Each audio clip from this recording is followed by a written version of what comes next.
Hello everyone, welcome to our channel Isc Steno. We are starting the passage at speed of 80 words per minute. Start. Mr. Chairman, the resolution under discussion raises a very important matter which merits careful consideration on the part of honorable members of this House and of the government. Questions will be asked and have been asked as to where is the necessity of nationalizing commercial banks. What is wrong with our banks today? Banks accept deposits from the poor as well as the rich. They support and enrich the economic activities of the nation. And what is wrong with them? Some time ago, there was a series of bank failures in West Bengal, culminating in the failure of the Lakshmi Bank and the Birla Bank. Maybe when such things occur, doubts arise in our minds as to whether the ordinary man who deposits in the bank is really safe, whether we have sufficient guarantees for the safe working of the banking system.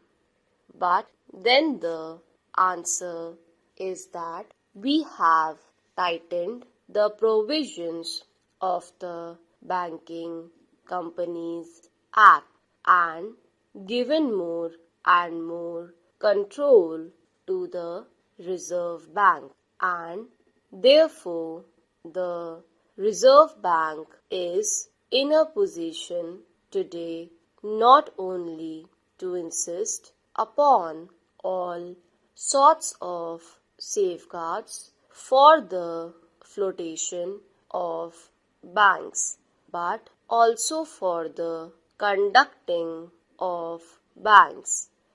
It has the powers of supervision, control and direction, and therefore, as the honorable members were saying, banking today is far safer than it ever was. So, where is the need for nationalization? Sir, in order to answer this question, one has to probe a little deeper and examine the function of banking. It is not a question of public sector or private sector. It is not a question of relating banking to private industry.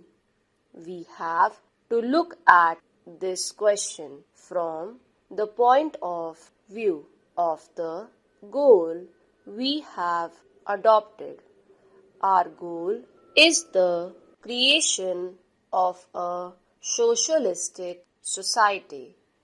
This we adopted some 7 or 8 years ago, and I am amazed to see that not a single step has been taken which is calculated to lead us to that goal. One important factor which helps to take us towards that goal is the removal of inequalities of wealth. This is a goal to which possibly no honorable member can have any exception. If we have to remove inequalities of wealth, then we have to remove the opportunities which create concentration of wealth. Now, I wish to show that these commercial banks do help in the concentration of wealth. Now, we have to really root out all chances of a man unlawfully enriching himself by the position of the strength of money, by the position of the strength of influence that he commands in the society. He is able to exploit others and create a position of wealth for himself. Now, in these opportunities, the banks have a very great place. Sir, if we have to realize the important place that banks have in our society today and the vital role that they are playing in our economy, we have to probe, as I was saying a little before, a little deeper. How do they work? I am an agriculturist. I grow cotton and I bring it to the market. In the market, there are 2 or 3 buyers, and they are rich people.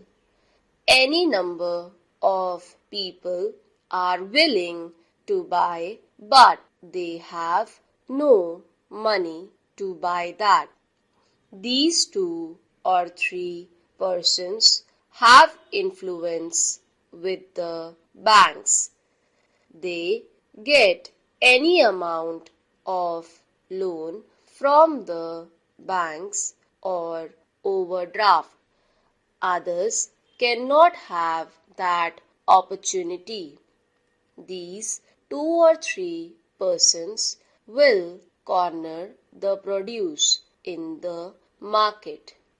They do not depend it when there is a lot of produce and they make the produce rot in the market until at last the peasant is tired out, and then they will dictate the price in spite of the government's regulated market.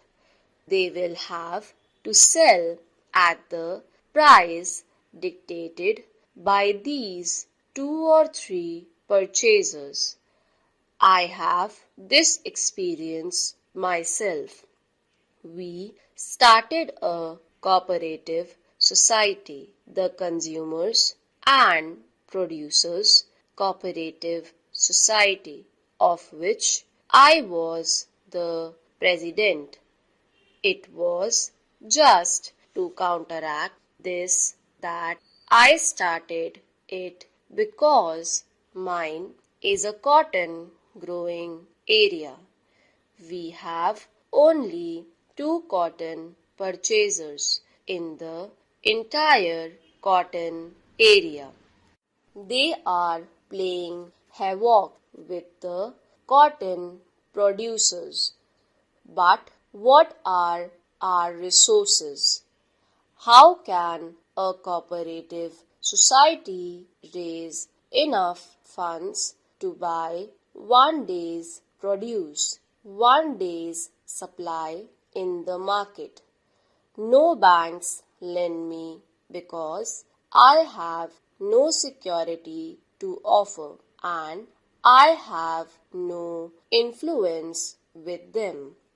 These 2 people can do anything with the market, and that is going on today in spite of our regulations. What I say with regard to cotton applies with regard to oil seeds.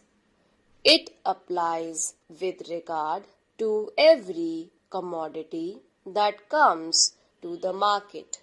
Now, this has an indirect effect.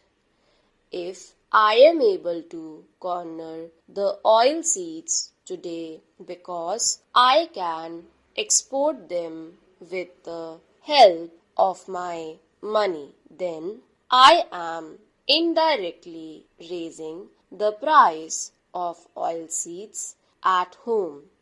So, every man will have to pay a higher price. Stop.